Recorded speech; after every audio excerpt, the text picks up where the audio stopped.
وما لكم لا تقاتلون في سبيل الله والمستضعفين من الرجال والنساء والولدان الذين يقولون ربنا أخرجنا من هذه القرية الظالم أهلها واجعل لنا من لدنك وليا واجعل لنا من لدنك نصيرا। আমাকে একজন ডাক্তার বন্ধু আমাকে বলেছিল উনি একটা মেডিকেল কলেজে ভর্তি হয়েছে ছাত্র হিসেবে, কিন্তু ওইখানে যারা ইসলাম প্র্যাকটিস করতো তাদেরকে প্রচন্ড মারধর করতো। এটা গত মাসের ঘটনা নাকি এই মাসের শুরুর দিকে আমরা একটা প্রোগ্রামে গিয়েছিলাম, তো যাওয়ার সময় আমাকে এতগুলো গল্প বলেছে। উনি বলেছে, স্যার আমি ওইখানে ওই কলেজে ঢোকার পরে, মেডিকেল কলেজ ঢোকার পরে আমি আয়াতটি পড়েছি।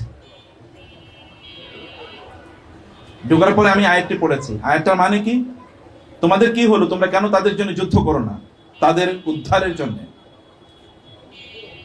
যাদেরকে জমিনে দুর্বল করে রাখা হয়েছে, পুরুষ, নারী এবং শিশু, যারা বলে রব্বানা, হে আমাদের রব, আখরিজনা মিন হাযিহিল ক্বরিয়া, এই জনপদ থেকে আপনি আমাদেরকে মুক্তি দেন, আয-যালিমি আহলুহা, যে জনপদের লোকেরা জালিম, ওয়াজআল লানা মিন লাদুনকা ওয়ালিয়া, আপনার পক্ষ থেকে আমাদের একজন ওয়ালি নিযুক্ত করে দিন, ওয়াজআল লানা মিন লাদুনকা নাসীরা, আমাদের জন্য একজন সাহায্যকারী নিযুক্ত করে দিন।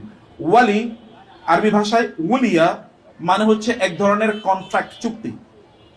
চুক্তি মানে হচ্ছে আরবরা, তারা তো গোত্র প্রধান সমাজ ছিল, এক গোত্র আরেক গোত্রের সাথে চুক্তি করতো, আমরা যদি কখনো আক্রান্ত হই তাহলে তোমরা আমাদেরকে সাহায্য করবা, আমরা যদি কোনো আমাদের ফাইন্যান্সিয়াল ক্রাইসিস হয়, খাদ্যের সংকটে, তাহলে তোমরা আমাদেরকে খাদ্য দেবা। কারণ একজন যদি আরেকজনকে রক্ষা না করে তাহলে আরবরা বাঁচতে পারবে না, তাদের তো খাদ্যের সংকট, পানি নাই, খাদ্য নাই, তাদের কৃষি পণ্য নাই, এটাকে বলে উলিয়া।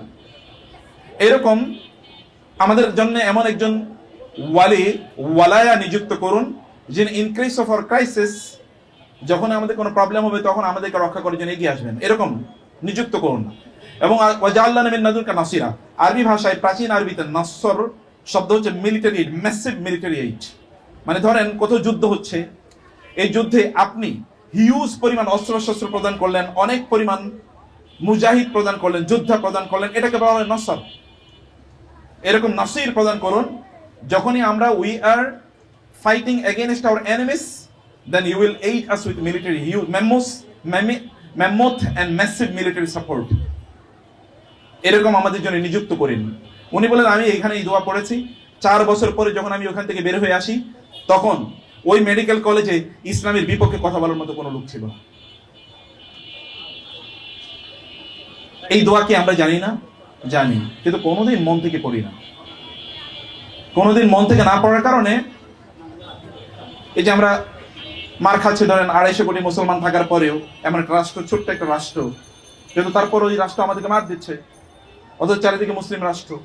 The same is the scenario everywhere, সর্বত্র একই সিনারিও। এই টাইপের মুসলমান হলে মার খাইতেই হবে। কিন্তু আপনাকে শক্ত আইডেন্টিটি তৈরি করতে হবে, শক্ত ভিত আপনাদেরকে নির্মাণ করতে হবে, মজবুত ভিত আপনাদেরকে নির্মাণ করতে হবে। প্রিয় ভাইরা এবং বোনেরা, আমি আপনাদেরকে কয়েকটা প্রশ্ন করে আজকে একটু শুরু করতে চাই। আপনারা আজকে এখানে কেন উপস্থিত হয়েছেন? এই যে আপনাদের বাচ্চারা কিন্তু আপনাদের সামনে, এবং আপনাদের অনেক বড় বাচ্চারাও আছে, হয়তো তারা স্কুল, কলেজ, ইউনিভার্সিটিতে যাচ্ছে, কিন্তু আপনারা তাদেরকে মাদ্রাসায়, ইন্টারন্যাশনাল মাদ্রাসাতুল কোরআনে ভর্তি করিয়েছেন। কেন করিয়েছেন? আপনাদের টার্গেট কি? আপনাদের ভিশন কি, মিশন কি? কি করতে চাচ্ছেন? তাদেরকে কি বানাতে চাচ্ছেন? আপনাদের যদি লক্ষ্য হয় কেবলমাত্র মাদ্রাসার ছাত্র, মাদ্রাসার স্টুডেন্ট বানানো, মাদ্রাসায় পড়বে, তাইলে কিছুই হবে না। তাহলে ভিশনে বা মিশনের ক্ষেত্রে আপনার বড় ধরনের একটা ক্রাইসিসে আছেন। বরং আপনার চিন্তা করুন, আপনার নবীজির উম্মার জেনারেশন লিডার বানাবেন। এই উম্মাকে রক্ষা করবে ওই যে ওয়ালি, নাসির, এরকম করবে যারা ন্যাচারালি, নাসির শব্দের ইসমুস সিফাত, আমাদের উস্তাদরা আমাদেরকে শিখিয়েছেন। সিফাত মানে হচ্ছে বিল্ট ইন, এটা ন্যাচারাল, এটা কোনো ইনসেপারেবল, এটা কোনোদিন পরিবর্তন, এটা তার কাছ থেকে চলে যায় না। এমন যে তার নিজকে সে উৎসর্গ করে দিয়েছে মুসলিম উম্মার জন্য, তার ধ্যানে, জ্ঞানে, তার চিন্তায়, চেতনায়, তার স্বপ্নে, তার জাগরণে সদা সর্বদা সে চিন্তা করে উম্মাকে নিয়ে। উম্মাকে নিয়ে কে চিন্তা করে? আপনিও তো চিন্তা করেন, আমিও চিন্তা করি। নোবডি ইজ কেয়ারিং দ্য উম্মা। উম্মাকে নিয়ে কে কোনোদিন চিন্তা করেন? উম্মার আলোচনাও নেই আমাদের মাঝে, কেবল আত্মকেন্দ্রিক, সেলফ সেন্ট্রিক, নিজেদেরকে ছাড়া আমরা কিছুই ভাবি না। কিন্তু আপনি যদি মাদ্রাসায় ভর্তি করান যে কেবলমাত্র মাদ্রাসায় পড়বে, তাইলে আপনারা এখন সিদ্ধান্ত নিতে ভুল করছেন। আপনারা ভাবুন ওই আয়াতের আলোকে, যে আয়াতে আল্লাহ তাআলা বলেছেন রব্বানা হাব লানা মিন আজওয়াজিনা ওয়া যুররিয়াতিনা কুররাতা আয়ুন ওয়াজআলনা লিল মুত্তাকিনা ইমামা। এই আয়াতের দ্বিতীয় শেষের অংশটা আমার কাছে সবচেয়ে প্রিয়, যেখানে আল্লাহ বলেছেন যে তোমরা বলো মুত্তাকিদের ইমাম আমাদেরকে বানান, মানে আপনাদের বাচ্চারা মুত্তাকি হবে, আপনারা তাদের নেতা হবেন। ওস্তাদরা যারা এখানে আছেন এই মাদ্রাসায়, আপনাদের ছাত্ররা তারা মুত্তাকি হবে এবং আপনারা তাদের লিডার, নেতা। মা, আপনি কিন্তু আপনার সন্তানের লিডার, আপনার সন্তানের মুত্তাকি, আপনি মুত্তাকিদের লিডার হবেন আপনি তো। কারণ আয়াতের প্রথম অংশ সন্তান সন্ততি নিয়ে, দ্বিতীয় অংশতে কিন্তু সন্তান সন্ততি নিয়ে কথা হওয়ার কথা, এটা অন্য কোনো কথা হওয়ার কথা না। মুত্তাকিদের ইমাম মানে আপনি রাষ্ট্রের ইমাম, এটা পরের কথা, এটা তার চেয়ে বড় ইমাম আপনি ঘরের ইমাম। আপনার সন্তানরা মুত্তাকি, আপনার ছাত্ররা আপনার ছাত্রীরা মুত্তাকি। উস্তাদরা এক ভালো করে খেয়াল করবেন, আপনি যাদেরকে তৈরি করছেন তাদেরকে কেন তৈরি করছেন? আপনি ক্লাসরুমে কেন আসেন? এখানে এসে আপনি কেন বলছেন কথা? কি পড়াচ্ছেন আপনি? যদি আপনি কেবলমাত্র রাষ্ট্র কর্তৃক নির্ধারিত সিলেবাস পড়ান, তাইলে আর দরকার নাই, তাইলে আর হবে না, ও কিছুই হবে না, অতটুকুই হবে। তাইলে যে উস্তাদ হাজার হাজার ছাত্র তৈরি করেছেন না, সমগ্র বাংলাদেশ বিশ্বে এমন কোনো জায়গা নেই যেখানে উস্তাদের ছাত্র নাই, এটা হবে না। এটা হতে হলো ওই যেরকম ভিশনারি, নিজকে অনেক বড় করতে হবে। কারণ ইমাম বুখারীর ছাত্র ইমাম মুসলিম হয়, ইমাম আবু হানিফার ছাত্র ইমাম আবু ইউসুফ হয়, ইমাম মুহাম্মদ সাল্লাল্লাহু আলাইহি ওয়াসাল্লামের ছাত্রই ইমাম আবু বকর ইমাম ওমর হয়। ছাত্র যত বড়, শিক্ষার্থীরা মানে শিক্ষক যত বড়, ছাত্র তত বড়। এরকম ভাবে আপনাদের নিজেদেরকে, মা যত বড়, বাবা যত বড়। ইউসুফ আলাইহিস সালাতু ওয়াস সালাম ইয়াকুবের ছেলে, ইব্রাহিম আলাইহিস সালামের ছেলে কিন্তু ইসমাইল এবং ইসহাক, মুহাম্মদ সাল্লাল্লাহু আলাইহি ওয়াসাল্লামের মেয়ে কিন্তু ফাতেমা। এটা মনে রাখতে হবে যে আমরা কাদের ইমাম, আমাদের ঘরে আমরা কাদের বাবা বা কাদের মা, এটা চিন্তা করুন। যদি আপনার সন্তান কেবল A+ পায়, ইংরেজিতে ফ্লুয়েন্ট, আরবিতে খুব সাবলীল, আরবিতে খুব সাবলীল ভাবে কথা বলে, আপনি যদি বলেন এটা সফলতা, তাইলে আপনার নিজকে আবার নতুন করে চিন্তা করা দরকার। আপনার ভাবা দরকার যে আমার তাহলে গোল, অবজেক্টিভ, পারপাস, ড্রিম, আইডেন্টিটি এগুলো সব ভুল। এগুলো রংলি আমি ফ্রেম করেছি, এগুলো রংলি আমি কনস্ট্রাক্ট করেছি, এগুলো আমি ঠিক মতো তৈরি করতে পারি নাই। প্রিয় বোনেরা এবং ভাইয়েরা, আমরা এমন প্রজন্ম চাই এই আয়াতের আলোকে, যারা একদিকে কোরআনের হাফেজ হবে, তারা ইংরেজিতে ফ্লুয়েন্ট হবে, আরবিতে সাবলীল ভাবে কথা বলবে, কোরআনের এক্সপার্ট হবে, হাদিসের এক্সপার্ট হবে, তারা সায়েন্স জানবে, তারা টেকনোলজি জানবে, এবং তার পাশাপাশি তাদের হৃদয় থাকবে তাকওয়া। ওই যে ওয়াজআলনা লিল মুত্তাকিনা ইমামা, তাদের থাকবে আখিরাতের ভয়, এবং তারা নবীজির সুন্নাহ তাদের জীবনে, তাদের লাইফস্টাইলে তারা পালন করবে, এবং তাদের নবীজির ভালোবাসা তাদের হৃদয়ে গভীর থেকে গভীরে তারা প্রথিত করবে। ইবনুল কাইয়্যিম রাহিমাহুল্লাহ বলেছেন, আপনাদের সন্তানরা বীজের মতো, বীজ, এবং আপনারা হচ্ছেন কৃষকের মতো। আল্লাহ তাআলা তো বলেছেন নিসাউকুম হারসুল লাকুম, আপনারা মূলত কৃষক, আপনাদের সন্তানরা হলো বীজ। এই বীজকে কেবলমাত্র জমিনে রোপণ করলে হয় না, এই বীজকে ওয়াটারিং করতে হয়, পানি দিতে হয়, নেড়াতে হয়, এবং আগাছা থেকে তাকে দূরে রাখতে হয়, এবং তাকে সার অথবা পরিচর্যা তাকে প্রদান করতে হয়। তারপরে কেবল একজন কৃষক সেখান থেকে ফল বা ফসল পেতে পারেন, আদরাজ পেতে পারেন না। আপনি কি কৃষক হিসেবে আপনার সন্তানকে তৈরি করছেন কিনা? প্রিয় বোনেরা, where do you spend your time? বাবারা, where do you spend your time? আপনি আপনার সময় কোথায় ব্যয় করছেন? মায়েরা, আপনাদের সময় কোথায় ব্যয় করছেন? একবার চিন্তা করুন। উম্মার লিডারদের কথা একবার চিন্তা করে দেখুন তো। একবার আব্দুল্লাহ ইবনে ওমর, আব্দুল্লাহ ইবনে আব্বাস রাদিয়াল্লাহু তাআলা আনহু কেন তৈরি হচ্ছেন এখন? কেন ওই কয়েকজন মানুষের মাঝে আব্দুল্লাহ ইবনে আব্বাস তৈরি হয়েছে রাদিয়াল্লাহু তাআলা আনহুম আজমাইন? কারণ এখন 200-250 কোটি মানুষের মাঝেও তৈরি হয় না। কারণ একজন উম্মে ফদল এখন মিসিং আছে, একজন উম্মে ফদল মিসিং। যে উম্মে ফদল ছেলেকে বলবে, যাও তুমি আজকে রাতে রাসূলের সাথে কাটাও, এবং দেখো রাতটা তিনি কিভাবে কাটান। ইবনে আব্বাসের মা পাঠিয়ে দিলেন তাকে, যাও রাত আজকে রাসূলের সাথে কাট। তার বয়স তখন 10 বা 12। তিনি রাসূলের সাথে কাটিয়েছেন, এবং রাসূলুল্লাহ সাল্লাল্লাহু আলাইহি ওয়াসাল্লাম রাতের নামাজ কিভাবে আদায় করেন, কিয়ামুল লাইল তিনি কিভাবে পড়েন, তার জন্য কিভাবে ওযু করেন, এটা তিনি দেখলেন। রাসূলের পাশে সহিহুল বুখারীর হাদিস অনুসারে রাসূলের পাশে এসে তিনি দাঁড়ালেন। রাসূল তাকে বারবার পেছন ডান পাশে নিয়ে আসেন, তিনি বারবার বাম পাশে যাচ্ছেন। নামাজের মধ্যে শেষ, তাকে জিজ্ঞেস করলেন তুমি বারবার বাম পাশে চলে যাও কেন, আমি তো তোমাকে ডান পাশে নিয়ে এসেছিলাম। তিনি বললেন ইয়া রাসূলুল্লাহ, আপনার ডান পাশে দাঁড়ানোর মতো মর্যাদা এই পৃথিবীর কার আছে? কারণ প্যারালাল তো আপনার মতো কেউ নাই। রাসূল সাল্লাল্লাহু আলাইহি ওয়াসাল্লাম বিস্ময়ের দৃষ্টি তার দিকে তাকিয়ে থাকলেন এবং তার জন্য দোয়া করলেন, আল্লাহুম্মা ফাক্কিহু ফিদ-দীন ওয়া আল্লিমহু তা'উইল। হে আল্লাহ, তুমি তাকে দ্বীনের গভীর জ্ঞান দান করো, কোরআনের ব্যাখ্যা তাকে দান করো। তরজমানুল কোরআন এমনি তৈরি হয় না। কোরআনের ব্যাখ্যাদাতা, দ্য কমেন্টেটর অফ দ্য কোরআন, কোরআনের মুফাসসির, এই পৃথিবীর প্রথম মুফাসসির এবং সবচেয়ে বড় মুফাসসির এমনি কি তৈরি হয় ছোট বয়সে, 12-15 বছর বয়সে তখন সকল বড় বড় সাহাবীরা তার কাছে উমরি গিয়ে পড়ে মাসালা জানার জন্য। সেটা কি ফিকহ, সেটা কি আকীদা, সেটা কি কোরআন, সেটা কি হাদিস, নাকি সেটা কি অ্যারাবিক জিনোলজি মানে আনসাবুল আরব, আরবদের তাদের বংশ, নাকি আশআরুল আরব, আরবদের কবিতা, কি কোনো কিছুই এমন কোনো জিনিস নাই যে ব্যাপারে লোকেরা তার কাছে দৌড়ে যায় না। আব্দুল্লাহ, ছোট আব্দুল্লাহ, তো তার কাছে সবাই যায়। এটা আব্দুল্লাহ ইবনে ওমররা এমনি তৈরি হয় নাই। একজন ওমর না থাকলে কোনোদিন আব্দুল্লাহ ইবনে ওমর তৈরি হয় না। আব্দুল্লাহ ইবনে ওমর রাসূলুল্লাহ সাল্লাল্লাহু আলাইহি ওয়াসাল্লাম এর কাছে সদা সর্বদা ছেলেকে নিয়ে যেতেন, যেখানেই যেতেন ছেলেকে হাতে করে নিয়ে যেতেন। রাসূলুল্লাহ সাল্লাল্লাহু আলাইহি ওয়াসাল্লাম একবার সবাইকে জিজ্ঞেস করলেন, তোমরা বলো তো, মুসলমানদের উদাহরণ একটা গাছের মতো, ওই গাছটি মানুষের সকল কাজে লাগে, মুসলিমরাও এরকম সকল ক্ষেত্রে কল্যাণকর, এই গাছটা কি? সাহাবায়ে কেরামরা চুপ করে আছেন। সাধারণত তাদেরকে প্রশ্ন করলে তারা উত্তর দিতেন না, তারা বলতেন আল্লাহু ওয়া রাসূলুহু আ'লাম, আল্লাহ এবং আল্লাহ রাসূলই ভালো জানেন। কারণ তাদের ভয় থাকতো আমরা যা জানি তা তো ভুল হতে পারে। রাসূল তো ভুল বলবেন না, কারণ ওমা ইয়ানতিকু আনিল হাওয়া ইন হুয়া ইল্লা ওয়াহয়ুন ইউহা, whatever he says from Allah, it is revealed to him. যাই তিনি বলেন আল্লাহর পক্ষ থেকে বলেন, অতএব নিশ্চয়ই আল্লাহ তাকে ভিন্ন কথা বলবেন। সবাই চুপ থাকলো। রাসূল বললেন এটা হচ্ছে খেজুর গাছ, আল মুমিনু কান নাখলাতি, মুমিন হচ্ছে খেজুর গাছের মতো। এরপরে সবাই সেখান থেকে চলে আসলো। আব্দুল্লাহকে তার বাবা ওমর হাত ধরে নিয়ে আসলেন। প্রতিমধ্যে ছেলে বললেন, বাবা তুমি জানো আমার মনে কিন্তু হয়েছিল এটা খেজুর গাছ, তুমি বললে না কেন? বলে আমি বলিনি, আপনি এখানে আবু বকর এখানে আপনার কোনো কথা বলছেন না, আমি কিভাবে বলি, আমি ছোট মানুষ। ওমর বললেন, আহা, তুমি যদি রাসূলের সামনে এই কথাটা বলতে, গোটা পৃথিবীর মালিক যদি আমি হতাম তাহলে যতটা আমি খুশি হতাম তার চেয়ে অনেক বেশি খুশি হতাম। নিশ্চয় রাসূল তোমার জন্য একটু দোয়া করে দিত, এতটুকু আমার চাওয়া ছিল। আব্দুল্লাহ ইবনে ওমর কি এমনি তৈরি হয়? এমনিতে তৈরি হয় না। প্রত্যেক ফজরের নামাজে তার বাবা তাকে হাত ধরে নিয়ে যান ফজরের নামাজে।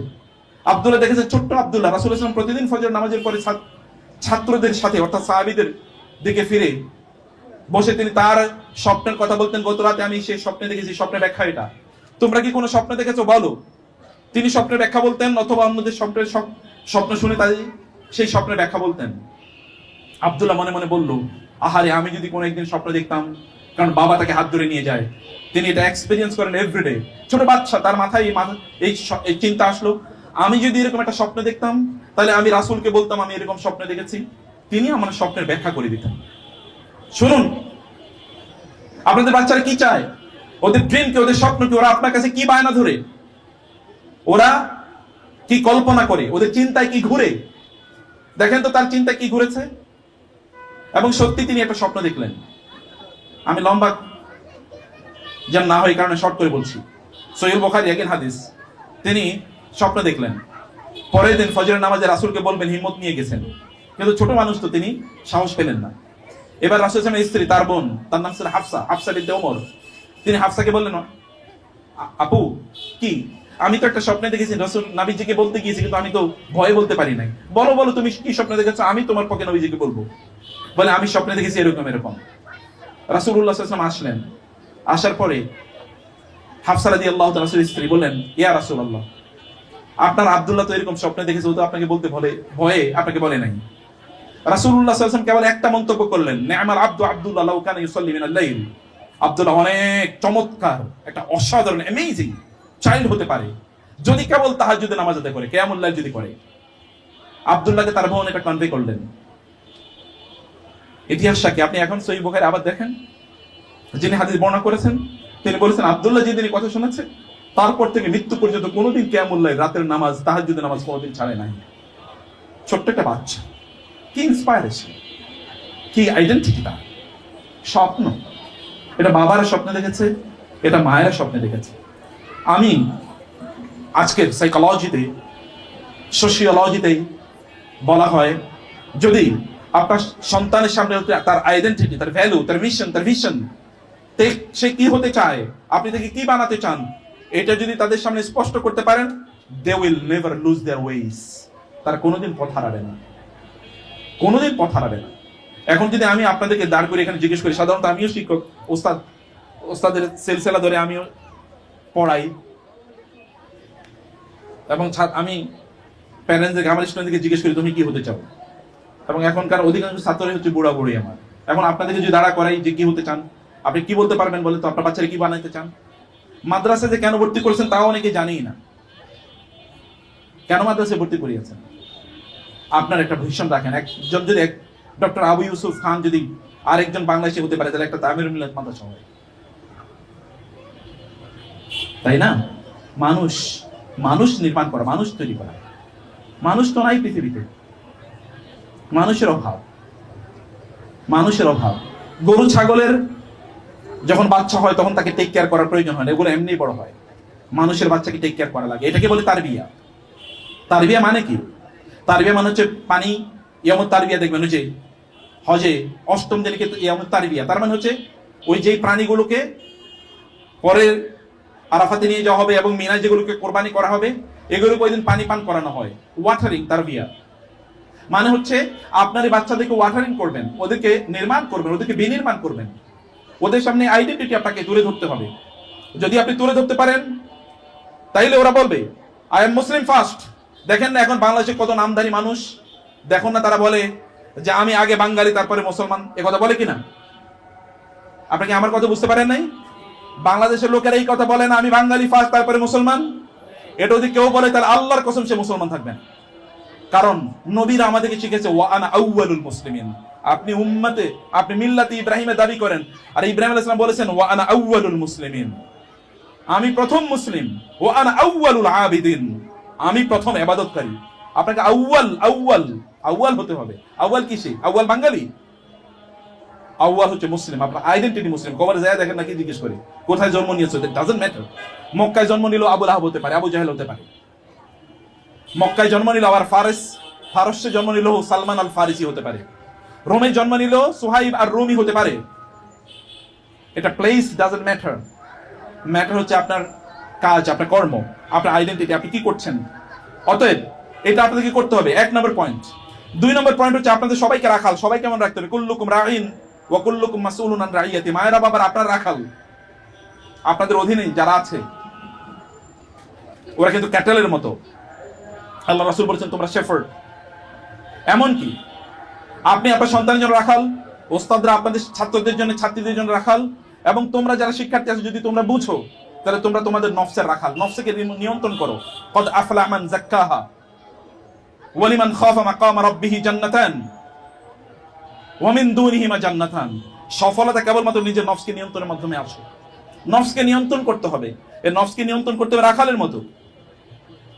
আপনারা আপনাদের সন্তানদেরকে মাদ্রাসায় নিয়ে এসে কেবলমাত্র মনে করবেন না যে আপনাদের দায়িত্ব শেষ করে ফেলেছেন। আপনাদের দায়িত্ব মাত্র শুরু হলো, কারণ আপনারা বড় দায়িত্ব কাঁধে নিয়েছেন, আর অনেক বড় স্বপ্ন আপনাদের দেখার সুযোগ তৈরি হয়েছে। কিন্তু দুর্ভাগ্যবশত মাদ্রাসায় তো আমরা আনি না, খাইব কি? করবে কি ভবিষ্যতে? করবে কি আর খাবে কি ভবিষ্যতে? এটা তো আমাদেরকে শেষ করে দিচ্ছে। আমাদের রবের প্রতি আমাদের আস্থা নাই এবং বিশ্বাস নাই। আমাদের আল্লাহকে আমরা বিশ্বাসই করি না।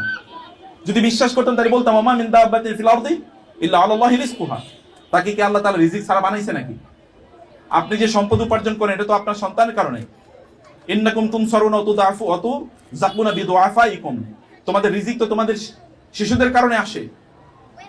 তোমাদের ঘরে যে নারীরা দুর্বল আছে, তোমাদের পিতামাতা যারা দুর্বল আছে, তাদের কারণে তোমাদের রিজিক আমি বাড়িয়ে দেই। রিজিক আপনি তাদের কারণে পান, কিন্তু আপনি মনে করেন যে তাদেরকে মাদ্রাসায় পড়ালে খাবে কি?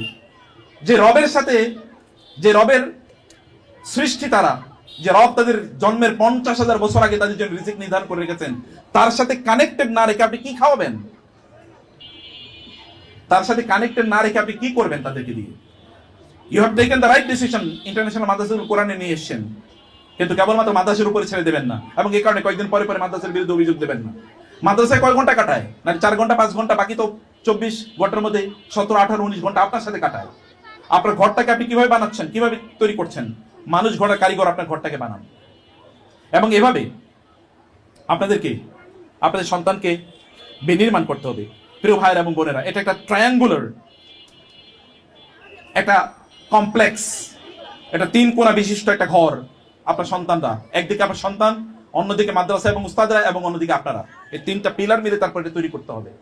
কোন একটা পিলার যদি ধসে যায়, নষ্ট হয়ে যায়, তাহলে এটা নির্মাণিত হবে না। অতএব সব মাদ্রাসার উপর নির্মাণ করে নির্ধারণ করে আপনারা একেবারেই থাকবেন না। আপনাদেরকে অবশ্যই চিন্তা করতে হবে যে আপনারা আপনাদের ঘরটাকে আপনারা কিভাবে নির্মাণ করছেন। মাদ্রাসার উস্তাদদের দায়িত্ব আছে, কিন্তু আপনার ঘরটাকে আপনি কি বানাচ্ছেন আপনার বাচ্চার জন্য?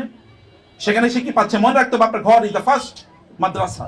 আপনার ঘরটা প্রথম মাদ্রাসা, আপনি প্রথম শিক্ষক। অতএব আপনার ঘরটাকে এমন ভাবে সাজান যে সেখানে অপ্রয়োজনীয়, অতিরিক্ত, হারাম, শরিয়া বিরোধী এমন কোন আইটেম সেখানে নাই, এমন কোন কাজ সেখানে হয় না যেটা শরিয়া বিরোধী। যদি আপনার ঘরটাকে এভাবে নির্মাণ করতে পারেন, তাইলে কেবলমাত্র আপনি সেভাবেই আপনি আপনার ড্রিম চাইল্ড তৈরি করতে পারবেন। 3 নম্বর, পিতামাতা হিসেবে আপনাদের কয়েকটা দায়িত্বের কথা বলি, যেটা আমি মাত্র ইঙ্গিত করেছিলাম। আমি আমার সন্তানের প্রথম মাদ্রাসা, এটা মনে মনে বলেন, এটা অন্তরে একেবারে গভীরভাবে এটা ঢুকে রাখেন। আমি আমার সন্তানের প্রথম মাদ্রাসা, এটা আপনাকে বিশ্বাস করলেই কেবলমাত্র আপনি আপনার সন্তানকে নির্মাণ করতে পারবেন। এবং এই কারণে আপনি আপনার প্রথমত আপনার নিয়তটাকে ঠিক করুন, কেন আপনি মাদ্রাসায় নিয়ে এসেছেন, আপনি তাকে কি করতে চান। যদি আপনার চিন্তা হয় যে ইন্টারন্যাশনাল মাদ্রাসাতুল কোরআনে পড়াইলে কেবলমাত্র অনেক অনেক ইউনিভার্সিটিতে ভর্তি হতে পারবে, হতে পারবে, যে হতে পারবে, তাইলে আপনি রং ওয়েতে আছেন। আপনি বলুন যে আমি তাকে ভালো মানুষ বানাতে চান, ভালো আলেম বানাতে চান। ওস্তাদরাই তো এখন দেখে যে ওস্তাদদের, ওনারা যাতে ছাত্র তৈরি করে এসেছে ওই কয়েকজনে আছে। এখন ছাত্রের অভাব, ভালো ছাত্রের অভাব। এখন তো আমরা ভালো আলেম খুঁজে পাচ্ছি না। তো ভালো আলেম লাগবে না আমাদের? আমাদের ইঞ্জিনিয়ারের অভাব আছে নাকি? আমাদের ডাক্তারের অভাব আছে নাকি? আমরা যে পরিমাণ মেডিকেল কলেজ বাংলাদেশে দেখছি, আমি তো দেখি এত রুগীও তো নাই, এত যে পরিমাণ ডাক্তার। তা আপনি নতুন করে এত ডাক্তার দিয়ে করবেন কি? মনের ডাক্তার বানাতে হবে। তবিবুন নাফস, তবিবুল জেসেম, শরীরের ডাক্তারের অভাব নাই। মনের ডাক্তার কই? নবী রাসূলরা শরীরের ডাক্তার ছিল না, মনের ডাক্তার ছিল। কোরআন শিফাউল লিমা ফিস সুদুর, অন্তরের ডাক্তার। অন্তরকে আগে বাঁচাতে হয়। শরীর মানুষের ক্ষতিগ্রস্ত হলেও মানুষ বেঁচে থাকতে পারে, কিন্তু অন্তর যদি ক্ষতিগ্রস্ত হয় তাহলে ও পাগল হয়। অন্তরের কারণে মানুষ জাহান্নামে যায়, শরীরের কারণে জাহান্নামে যায় না। অতএব শরীরকে বিনির্মাণ করবেন সেটা বটে, কিন্তু অন্তরকে বিনির্মাণ যারা করবেন তাদেরকে বানান এরকম অন্তরের ডাক্তার, তবিবুন নাফস বানান। এইভাবে আপনাদের সন্তানদের আপনি চিন্তা করুন। এবং আপনি দেখেন, পিতামাতার কথা বলছি, ইমাম শাফি রাহমাহুল্লাহর কথা একবার চিন্তা করে দেখেন তো। ইমাম শাফি রাহমাহুল্লাহ কিছুই নাই, তার মা কিন্তু তাকে যখন মক্কায় নিয়ে গিয়েছে, তখন তার মা কিন্তু অন্য জায়গায় কাজ করে করে তারপরে দারিদ্রের কষাঘাতে তারা নিমজ্জিত। ইমাম শাফি রাহমাহুল্লাহর গল্পটা পড়েন, দেখেন। আমাদের একটা বই আছে সোনালী মায়েদের গল্প, এটা পড়বেন মায়েরা। ইমাম শাফি রাহমাহুল্লাহ তিনি ওই যে টোকাই, যে বাজারে যে মানে বিভিন্ন কাগজের ইয়ে বানায় না, ঠোসকানা ফোসকা বলে, এরকম যেগুলো দিয়ে বিভিন্ন জিনিস কেনে, ওগুলো কিনে ওগুলো খুঁজে এনে এনে সেখানে তিনি লিখতেন, ওগুলো তিনি খুঁজে এনে এনে করতেন। তার মা বলে আমার ঘর ভর্তি হয়ে যায় তোমার এইগুলো দিয়ে, এই কাগজপত্র দিয়ে, এই যে এরকম মানে অপ্রয়োজনীয় যেগুলো ওয়েস্টেজ এরকম কাগজ দিয়ে। বলে মা আমি তো কি করবো, আমার তো এছাড়া আর কেন সুযোগ নাই। একটা ইমাম শাফি কিন্তু একজন, আমরা যে উসুল ফিক বলি, একটা শাস্ত্রের বিনির্মাতা, একটা শাস্ত্রের বিনির্মাতা এমনিতেই তৈরি হয় নাই। এবং আমার ওস্তাদের নামে নাম আবু ইউসুফ, এবং আবু ইউসুফ কেমনি তৈরি হয়েছে দেখেন তো। তার মা তো অন্যের ঘরে কাজ করতো। আপনাদেরকে মনে রাখতে হবে যে মায়েরা নির্মাণ করতো তাদের সন্তানদেরকে, বাবাদেরকে নির্মাণ করতো। ইবনে তাইমিয়া রাহমাহুল্লাহ তার বাবা যখন মৌসুল থেকে সিরিয়াতে যখন হিজরত করে চলে যান, তখন কেবলমাত্র বই নিয়ে গিয়েছেন, সব রেখে গেছেন, কেবল 8টি উট ভর্তি করে বই নিয়ে গেছেন। জিজ্ঞেস করা হলো কেন? বলে আমার ছেলেটাকে আমি উম্মার জন্য তৈরি করতে চাই। একটা ইবনে তাইমিয়া তৈরি হয়েছে কিন্তু বাবার ড্রিম, বাবার স্বপ্ন অনুসারে। আমরা বলছি আপনাদের প্যারেন্টসদের দায়িত্ব আছে। মায়েরা কেবলমাত্র রান্না করি কাজ করাটাকে আপনার দায়িত্ব মনে করবেন না, বাবার কেবলমাত্র ইনকাম করাটাকে দায়িত্ব মনে করবেন না। দিস আর ইউর চিলড্রেন, এরা আপনার সন্তান। কিয়ামতের দিন আপনাকে জিজ্ঞেস করা হবে প্রথমে। একবার চিন্তা করে দেখেন, কিয়ামতের দিন আজকে যেরকম ভূমিকম্প হয়েছে, কারণ কোন এক শুক্রবারই কিন্তু ভূমিকম্প হয়ে সব শেষ হয়ে যাবে। ইজা জুলজিলাতিল আরদু জিলজালাহা, এটা যে কোনো শুক্রবার আজকে হতে পারত। আজকে হলে কি হতো? আপনার সন্তানরা কি হতো? ধরেন কিয়ামত হয়েছে, সবাই তখন খুবই ভয়াবহ ব্যস্ত। আপনার সন্তান, আপনিও দৌড়াচ্ছেন, আপনার সন্তান এসে হঠাৎ করে আপনাকে ধরলো, মা তোমাকেই তো আমি খুঁজতেছিলাম, আমি তোমাকে খুঁজতেছি, তুমি কেন আমাকে দিন শিখাইলা না? বলো বাবা, তুমি কেন আমাকে দিন শিখাইলা না? কেন তুমি আমাকে বললা না যে এটা জান্নাতের পথ, এটা জাহান্নামের পথ? কেন বললা না? আমি তোমাকে জান্নাতে যেতে দেবো না। আল্লাহর কাছে গিয়ে বিচার করবে, আপনাকে ধরে নিয়ে যাবে, আল্লাহ ওর বিচার করেন। রব্বানা আরিনাল লাযিনা আযাল্লানা মিনাল জিন্নি ওয়াল ইনসি নাজআলহুমা তাহতা আকদামিনা লিয়াকুনা মিনাল আসফালিন। হে আল্লাহ, তাদেরকে দেখান, আমি তাদেরকে পায়ের নিচে পিষ্ট করবো, কারণ তারা আমাকে সঠিক পথ দেখায় নাই। আর অন্যদিকে আরেকজন সন্তান দাঁড়িয়ে থাকবে, মাকে খুঁজবে, মা তুমি কই? এই যে এখানে, আসো। আমার রবকে গিয়ে বলবেন, রব, আমার রব, আমার মা আমাকে বলেছে এটা সত্যের পথ। মা হয়তো বা ইবাদত কম হয়েছে, কিন্তু আমি তাকে ছাড়া জান্নাতে যাব না, আমি তাকে ছাড়া জান্নাতে যাব না। এবং আল্লাহ সুবহানাহু ওয়া তাআলা বলেছেন, ওয়াল্লাযীনা আমানু ওয়াত্তাবাআতহুম যুররিয়াতুহুম বিঈমানিন আলহাকনা বিহিম যুররিয়াতাহুম ওয়া মা আলাতনাহুম মিন আমালিহিম মিন শাই। পিতামাতার কারো যদি অথবা সন্তানদের তাদের আমল যদি কম হয়ে থাকে, আল্লাহ তাআলা এদেরকে জান্নাতি পরিবারভুক্ত রাখার জন্য আল্লাহ তাআলা কারো আমল কম হলো তাদেরকে জান্নাতে দিয়ে দেবেন, একসাথে তারা জান্নাতে থাকবে, so that they can stay and live in the paradise in a family. পরিবারকে দিন শেখানো, তাদেরকে দিনের পথে নিয়ে আসা, এটা আপনাদের দায়িত্ব। এই কারণে আপনাকে হালালের কিছু চিন্তা করতে হবে। আপনার বাবারা যারা ইনকাম করছেন, কি ইনকাম করছেন? আপনার সন্তানকে ডাস্টবিনে পানি খাওয়াবেন? নিশ্চয়ই খাওয়াবেন না। তো ডাস্টবিনের পানি চেয়ে তো হারাম খাবার আরো ভয়াবহভাবে ক্ষতিকর। আপনার সন্তান যদি পথভ্রষ্ট হয়, তাহলে আপনার পকেটের কারণে হয়েছে, এটা মনে রাখবেন। আপনার সন্তান যদি পথভ্রষ্ট আপনার পকেটের কারণে হয়েছে। মায়েরা, আপনার সন্তান যদি দিনের পথে না আসে, সত্যিকার পথে না আসে, তাহলে আপনার চোখ এবং কানের কারণে হয়েছে, আপনার মুখের কারণে হয়েছে। আপনি চোখ দিয়ে পাশের দেশের সিরিয়ালগুলো দেখতে থাকবেন, বাংলা সিনেমা দেখে কাঁদতে থাকবেন, গান বাদ্য শুনতে থাকবেন, আর গল্প করতে থাকবেন। এগুলো কেবল করতেই থাকবেন। ইউটিউবে কেবলমাত্র এরকম ভিডিও দেখে দিন রাত আপনি, অথবা শর্টস, রিলস, এগুলো দেখে, টিকটক দেখে দেখে কাটিয়ে দেবেন। আর আপনার সন্তানরা জান্নাতুল ফেরদাউসের মানুষ হবে, কেমনি চিন্তা করেন? কিভাবে এটা হয়? এটা খুবই কঠিন, এটা খুবই কঠিন। পথটাকে তৈরি করতে হয়। বাবা হিসেবে আপনাদের, মা হিসেবে আপনাদের। আমি বলছিলাম ঘরটাকে মিনি মাদ্রাসা বানান। আপনার ঘরটা কেন ইন্টারন্যাশনাল মাদ্রাসাতুল কোরআনে মিনি সাইজ কেন হবে না? সেখানে কেন কোরআন থাকবে না? কোরআনে তেলাওয়াত থাকবে না? সেখানে কেন হাদিসের দর্স থাকবে না? সেখানে কেন রাসূলুল্লাহ সাল্লাল্লাহু আলাইহি ওয়াসাল্লামের জীবনী নিয়ে আলোচনা হবে না? সেখানে কেন সাহাবায়ে কেরামদের নিয়ে আলোচনা হবে না? কেন হবে না? এটা কেবল মাদ্রাসার দায়িত্ব? এটা কেবল উস্তাদের দায়িত্ব? এটা কি উস্তাদ আবু ইউসুফ খানের দায়িত্ব? আর কি আমাদের দায়িত্ব নাই? আমরা কি সে কাজ করব না? আপনার সন্তানের দায়িত্ব আমাকে সব দিয়ে দিচ্ছেন কেন? আমারও তো সন্তান আছে। হ্যাঁ, আপনার সন্তানও আমাদের সন্তান, কিন্তু আপনাদের সন্তান ফার্স্ট। আপনাদের সন্তান ফার্স্ট। ইন্নাল্লাহা সাইলুন কুল্লা রাইন আম্মা ইস্তারদাউ আহাফিজা আম দাইয়া। আপনাকে আগে জিজ্ঞেস করবেন আল্লাহ তাআলা। এইজন্য ইবনে কাইয়িম রাহিমাহুল্লাহ তিনি তুহফাতুল মাউলুদে বলেছেন, ইবনে তাইমিয়ার রেফারেন্স, তার উস্তাদের রেফারেন্স দিয়ে বলেছেন যে সন্তানরা হচ্ছে আল্লাহ তাআলার পক্ষ থেকে আমানত। এই আমানত তোমরা কিভাবে ঠিক করে পালন করেছো কিনা সেটা আল্লাহ তাআলা জিজ্ঞেস করবেন। প্রিয় ভাইরা, আপনাদের ঘরটাকে যদি আপনারা মিনি মাদ্রাসা বানাতে চান, তাহলে সেখানে গীবতের চর্চা কমিয়ে দেন, টেলিভিশনটাকে বন্ধ করে দেন, আপনার সোশ্যাল মিডিয়া কখন ব্যবহার করবে এটাকে রেস্ট্রিক্টেড করে দেন, সেখানে ইন্টারনেটের কানেকশন প্রয়োজন বন্ধ করে দেন। আপনার ইন্টারনেটের কাজ কি? আপনাদের কোনো কাজ না ইন্টারনেটের। যদি কাজ থাকে তাহলে কখন ইন্টারনেট চলবে এটা নির্দিষ্ট করুন, এবং আপনার বাচ্চারা কখন ডিভাইস ধরবে তা নির্ধারিত করুন। আপনার বাচ্চা কান্নাকাটি করে কারণ ডিভাইস দিয়েছে, তার মানে আপনি ওকে জাহান্নামের পথে দিলেন? ও তো কাঁদবেই। ডিভাইস না দিলে কতক্ষণ কাঁদবে? খাবে না, কতক্ষণ খাবে না? একদিন, 2 দিন না খেয়ে কেউ মারা যায় না। পৃথিবীতে 1-2টা ঘটনা দেখান তো না খেয়ে মারা গেছে।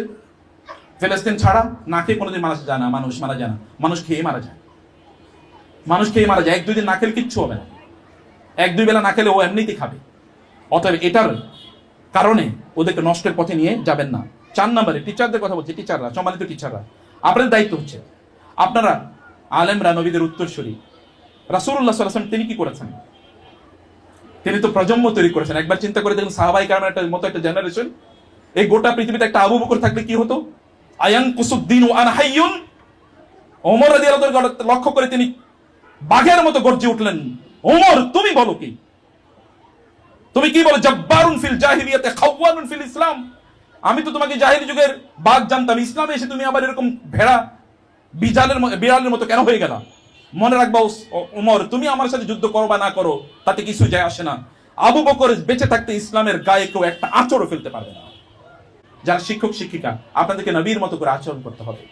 রাসূলুল্লাহ সাল্লাল্লাহু আলাইহি ওয়াসাল্লাম, আপনি কেবলমাত্র এখানকার শিক্ষক না, বরং আপনি এই উম্মাহ বিল্ডার। আপনি উম্মাকে নির্মাণ করছেন, উম্মাকে তৈরি করছেন। আপনি আপনি উম্মাকে তৈরি করছেন, এবং এই উম্মাকে যখন আপনি তৈরি করবেন তখন আপনাকে মাথায় রাখতে হবে আল্লাহ রাসূল কিভাবে তাদেরকে ট্রিট করেছেন, তাদেরকে আদর করেছেন, তাদের কাছে তিনি সহজেই তাদেরকে বুঝিয়ে দিয়েছেন, তাদের তিনি কল্যাণ কামনা করেছেন। লাআল্লাকা বাখিউন নাফসাকা আল্লা ইয়াকুন মুমিনিন ওয়ালাকাদ না'লামু আন্নাকা ইয়াযীকু সাদরুকা বিমা ইয়াকুলুন ফাসাব্বিহ বিহামদি রাব্বিকা ওয়া কুম মিনাস সাজিদিন ওয়া'বুদ রাব্বাকা হাত্তা ইয়াতিয়াকাল ইয়াকিন।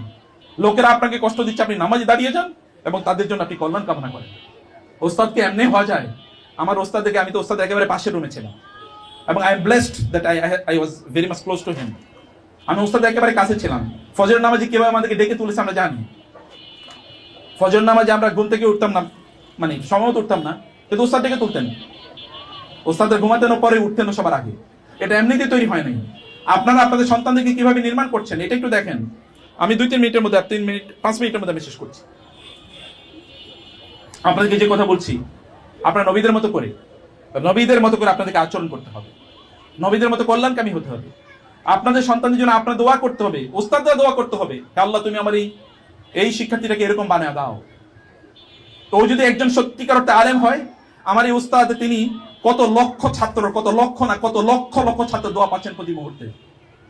এটা আপনারা বুঝতে পারবেন না হয়তো বা, আপনারা দেখেন না, আমরা দেখছি যে কত বড় আল্লাহওয়ালা ছাত্র নির্মাণ হয়েছে, যারা দুনিয়া নির্মাণ করে বেড়াচ্ছে। এরকম ছাত্ররা ওনারা তৈরি করেছেন, এমনিতে তৈরি হয় না। ওস্তাদের মধ্যে তাকওয়া না থাকলে, দিনদারি না থাকলে, ওস্তাদের মধ্যে যদি ভিশন না থাকে, তাহলে কোনোদিন এটা নির্মাণ হয় না। আপনি কেন এরকম হবেন না? আপনি একজন আবু ইউসুফ খান হতে পারেন না?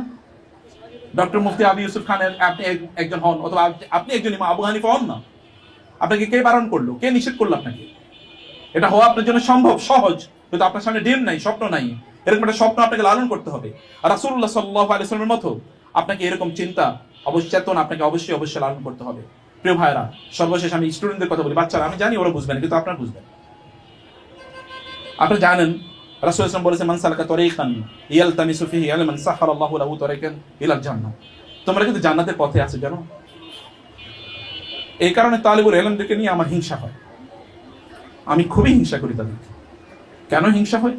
কারণ রাসূল সাল্লাল্লাহু আলাইহি ওয়াসাল্লাম বলেছেন, ওয়া ইন্নাল মালাইকাতা লা তাদউ আজনিহাতাহা লিতালিবিল ইলমি রিদাম বিমা ইয়াসনাহু। এই তালিবুল ইলমদের জন্য ফেরেশতারা তাদের ডানাগুলো বিছিয়ে দেয়। ফেরেশতারা তাদের ডানাগুলো, আমি হিংসা করি তাদেরকে। তারা যখন আল্লাহর কথা বলে, তখন আল্লাহ সুবহানাহু ওয়া তাআলা তাদেরকে আনা ইনদা যান্নি আবদি ওয়া আনা মাআহু ইযা যাকারানি। যখন এই শিশুরা, তোমরা যখন আল্লাহর কথা পড়ো, আল্লাহ রাসূলের কথা বলো, তখন আল্লাহ তাআলা ফেরেশতাদেরকে জিবরিল, মিকাইল, ইসরাফিল তাদেরকে ডেকে বলেন, আমার এই শিশু বান্দার দিকে তাকাও, ও কিন্তু আমার কথা বলছে, আমি তোমাদেরকে বলে রাখছি ওকে ভালোবাসো, আমি তাকে ভালোবাসি, তোমরা তাকে ভালোবাসা শুরু করে দাও। জিবরিল যখন তাকে ভালোবাসে, তখন ফেরেশতাদেরকে ডেকে বলে, হেই ফেরেশতারা, আসমানবাসীরা, আল্লাহ তাআলা এই বান্দাকে ভালোবাসে, আমিও ভালোবাসি, তোমরা তাকে ভালোবাসো। যখন ফেরেশতারা তাকে ভালোবাসে, তারপরে এই জমিনবাসীদেরকে বলা হয়, আসমানবাসীরা তাকে ভালোবাসে, তোমরাও তাকে ভালোবাসো। ফায়ুদাউ লাহুল কবুল ফিল আরদ। এরপরে জমিনবাসী তাকে চেনা শুরু করে, জমিনবাসী তাকে ভালোবাসা শুরু করে দেয়। বাচ্চাদেরকে এটা বুঝতে হবে। আমি জানি ওরা হয়তো নাও বুঝতে পারে, কিন্তু আপনারা বুঝান। ওরা তো জান্নাতের পথে আছে, এর চেয়ে বড় সফলতা কি? জান্নাতের পথে তারা আছে, ওদেরকে জান্নাতের পথে আপনারা পরিচালিত করবেন। এবং এই জন্যে ওদেরকে এটা বুঝাতে হবে যে ওরা জান্নাতের পথে চলতে হলে কি করতে হবে। সাহাবায়ে কেরামের গল্প তাদেরকে বলেন, এবং সাহাবায়ে কেরামরা কিভাবে দুনিয়া শাসন করেছে সেই বিষয়গুলো তাদেরকে একটু বলেন। আপনার বাচ্চারা মাদ্রাসায় পড়বে, কিন্তু তার মধ্যে দিনদারি নাই, নামাজ পড়ার সময় মতো, এটা কেমন কথা হইল? ও জামাতে সবার আগে দৌড়ে যায় না, জামাতে প্রথম কাতারে থাকে না, কেমন কথা হলো? কিসের মাদ্রাসায় পড়ে তাহলে? ওর স্পিরিচুয়ালিটি ডেভেলপমেন্ট কে হবে? আল্লাহ তাআলা তার রাসূলকে পাঠিয়েছেন 2 নম্বর কাছে, ইউযাক্কিহিম, তাজকিয়া করা। অতএব ভালো মানুষ বানানো। মাদ্রাসায় তোমরা যা পড়বা সেটা তোমাদেরকে অ্যাপ্লিকেশন আমলে নিয়ে আসতে হবে। আমাদের দেশে বক্তা বেশি, কিন্তু আমলদার মানুষের অভাব। বক্তা অনেক বেশি, সুন্দর করে কথা বলতে পারে, কিন্তু সুন্দর আমল নেই। আমলওয়ালা কিছু মানুষ বানান।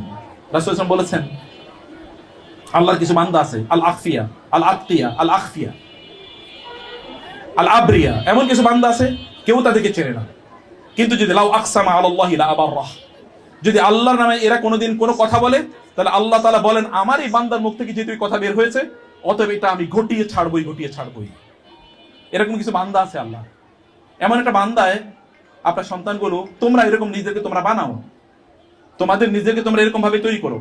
লাস্ট যে কথাটি বলতে চাই তা হলো, এটা তো ইন্টারন্যাশনাল মাদ্রাসাতুল কোরআন, ইংলিশ এবং আরবি, আমি স্বপ্ন দেখি কোন একদিন যখন সমগ্র পৃথিবী আবার সাহাবায়ে কেরামদের মতো মুসলমানরা শাসন করে। কি রাজনীতি, কি অর্থনীতি, এবং কি জ্ঞান, বুদ্ধি, প্রজ্ঞা, কি বিজ্ঞান, কি টেকনোলজি, সব জায়গায় মুসলমানরা আগের মতো করে এই গোটা পৃথিবী শাসন করবে। যে এখানে আল বিরুনি তৈরি হবে, এখানে আল খাওয়ারিজম তৈরি হবে, এখানে আল রাজি তৈরি হবে, অথবা এখানে ইবনে সিনা তৈরি হবে, এবার এখানে ইবনে খালদুন তৈরি হবে। একাধারে যারা সকল ধরনের নলেজ, এবং এখানে মুসলমান হচ্ছে আল মুতাফান্নিনুন, তারা সকল ধরনের জ্ঞান তারা ধারণ করতে, সব ধরনের। এরকম কেবলমাত্র সায়েন্টিস্ট না, কেবলমাত্র পয়েট না, কেবলমাত্র ফিলোসফার না, মুফাসসিরও বটে, মুহাদ্দিসও বটে, এবং ফকিহও বটে, আদিবও বটে, সব কিছু মিলিয়ে এরকম তারা তৈরি হয়েছে। এটা কখন হবে? আপনাদের বাচ্চারা এমন হোক যে তারা এক হাতে দুনিয়াকে নিয়ন্ত্রণ করুক, আর এক হাতে তার আখেরাতে নিয়ন্ত্রণ করুক। তাদের অন্তরে থাকবে আখেরাত, আল্লাহ, এবং তাদের চোখে থাকবে এই গোটা পৃথিবী। গোটা পৃথিবী তারা নিয়ন্ত্রণ করবে। এরকম যোগ্য করে তাদেরকে গড়ে তোলেন, এমন দক্ষতা তাদেরকে দেন এই পৃথিবী নিয়ন্ত্রণ করার মতো। এই লিডারশিপ স্কিল, এই ম্যানেজমেন্ট স্কিল, এই ইন্টেলেকচুয়াল স্কিল, এগুলো তাদের মধ্যে তৈরি করে দেন, যেন তাদেরকে দেখে জমিনবাসী সিলেক্ট করে এবং আসমানবাসীও তাদেরকে নিয়ে সিলেক্ট করে, যেন তাদেরকে নিয়ে পিলিকা, গর্তের পিপিলিকাগুলো পর্যন্ত গর্ব করে, এবং আল্লাহ সুবহানাহু ওয়া তাআলা তার ফেরেশতাদের সামনে তাদেরকে নিয়ে গর্ব করেন। ইন্নাল্লাহা লা ইউবাহি বিকুম আল মালায়েকা, আল্লাহ তাআলা তোমাদেরকে নিয়ে ফেরেশতাদের সাথে গর্ব করছেন। এরকম মানুষ তৈরি করেন।